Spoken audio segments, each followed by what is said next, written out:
Hey there, I hope you are enjoying our online course और इसी को आगे ले जाते हुए I will be sharing some common errors in English. So first is between versus among.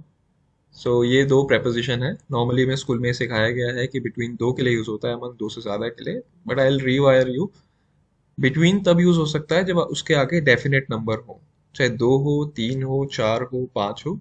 But अगर उसके अलावा आप अमंग यूज करते हो, जैसे इस केस में divide the sweets between these children, तो दीज चिल्ड्रन कोई डेफिनेट नंबर या काउंटेबल नंबर तो नहीं है ना कि इतने ही जनों में होगा. तो उस केस में आप अमंग लगाओगे. ठीक है. तो इस वाले सेंटेंस के लिए सही होगा अमंग, कि divide the sweets among these children. इसका नेक्स्ट एग्जाम्पल है, Uttarakhand lies between Tibet, Himachal, Uttar Pradesh and Nepal. तो चार चीजों के बीच में लाई करता है उत्तराखंड, तिब्बत, हिमाचल, उत्तर प्रदेश एंड नेपाल. तो उस केस में आप बिटवीन लगा सकते हो. तो दो तक कन्फाइन होने की जरूरत नहीं है, दो से ज्यादा के लिए भी बिटवीन यूज हो सकता है. दो तीन एग्जाम्पल्स और देता हूँ आपको. पहला है, जैसे उसको तीन यूनिवर्सिटीज के बीच में चूज करना है. So she is yet to choose between the Harvard, the Oxford and the Stanford university. तो तीन यूनिवर्सिटीज के लिए भी आप बिटवीन लगा सकते हो. उसका घर जो है वो जंगल, नदी और विलेज के बीच में है. तो मैं इसे कैसे कहूंगा इंग्लिश में? Her house is between the woods, the river and the village. तो बिटवीन आप दो से ज्यादा के लिए भी यूज कर सकते हो, बस इसमें मुझे आपको यही बताना था. ओके. अब एक सेंटेंस है, आई शैल रिटर्न बैक ऑन मंडे. इसमें अगर आपको कोई गलती लग रही है तो आप देखिए.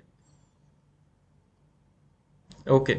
ये सेंटेंस में क्या हो रहा है कि सुपरफ्लुअस बन रहा है, क्योंकि रिटर्न और बैक का दोनों का मतलब सेम है. तो या तो आप कह सकते हो आई शैल रिटर्न ऑन मंडे, या आई शैल कम बैक ऑन मंडे. दोनों ही सही होंगे, पर रिटर्न और बैक दोनों साथ में नहीं लगेगा. The front side of my house has a big gate. इसमें अगर आपको कोई गलती लग रही है तो बताइए. इसमें भी वही कॉन्सेप्ट है कि फ्रंट और साइड दोनों ही डायरेक्शन बता रहे हैं, तो आप उसमें से एक को हटा दोगे, तो आप साइड हटा दोगे. So this would be the front of my house has a big gate. So ये जो रेड वाला सेंटेंस है, the front of my house is a big gate, वो अपने आप में अप्रोप्रिएट है, आपको साइड लगाने की जरूरत नहीं है.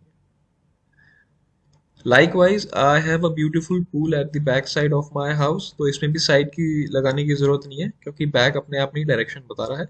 So I have a beautiful pool at the back of my house. This would be correct. Now, Ram was his cousin brother. अब बहुत लोग बोलते हैं कि मेरी कजन सिस्टर है, कजन ब्रदर है. ध्यान रखिए कि कजन के साथ ना कभी ब्रदर लगता है ना कभी सिस्टर लगता है. कजन अपने आप में ही फुलफिल कर देगा आपका जो आप बताना चाह रहे हो. अगर आपको जेंडर बताना है, आप ये बोल सकते हो he is my cousin, she is my cousin. इससे पता चल जाएगा कि वो लड़का है या लड़की है. कजन ब्रदर, कजन सिस्टर लगाने की कोई जरूरत नहीं है. So the correct sentence is Ram was his cousin. अगर आपको ये दिखाना है कि वो मेरा जैसे सगे चाचा का लड़का है, सगे मामा का लड़का है, जब ये आपको फर्स्ट ब्लड लाइन दिखानी है, तो उस केस में आप ये कह सकते हो Ram is his first cousin. तो इससे आपका फर्स्ट ब्लड लाइन का रिश्ता आ जाता है, जैसे सगे मामा, सगे चाचा, ये वाले. अब है, you are a good teacher. Teacher मेरा नाउन है. उसको और एक्सप्लेन करने के लिए कि कैसा है, तो उसके लिए आपने एडजेक्टिव लगा दिया गुड, कि वो एक अच्छा टीचर है. तो ये सही है सेंटेंस, इसमें कोई गलती नहीं है. दूसरा सेंटेंस है, यू टीच गुड. तो यू टीच गुड तो सेंटेंस सही नहीं होगा. क्यों? क्योंकि टीच वर्ब है. तो वर्ब को मॉडिफाई आपका एडवर्ब करता है, एडजेक्टिव नहीं करता. तो उस केस में आप क्या लगाओगे? You teach well. एक बार मैं दोबारा बता देता हूँ. जैसे ऊपर वाला सेंटेंस है, उसमें नाउन है टीचर, तो टीचर को मॉडिफाई क्या करता है? एक एडजेक्टिव करता है कि वो कैसा टीचर है, वो अच्छा टीचर है. So you are a good teacher, ये सही है. बट नीचे वाले उसमें मैं वर्ब की बात कर रहा हूँ कि वो कैसा पढ़ाते हैं. सो यू टीच गुड नहीं होगा. तो टीच मेरा वर्ब है, तो टीच को मॉडिफाई क्या करेगा? एक एडवर्ब करेगा, तो होगा यू टीच वेल. ये करेक्ट सेंटेंस होगा. So thank you for your time. And if you want to contact me, these are the numbers. So keep learning, keep growing. Okay, bye bye.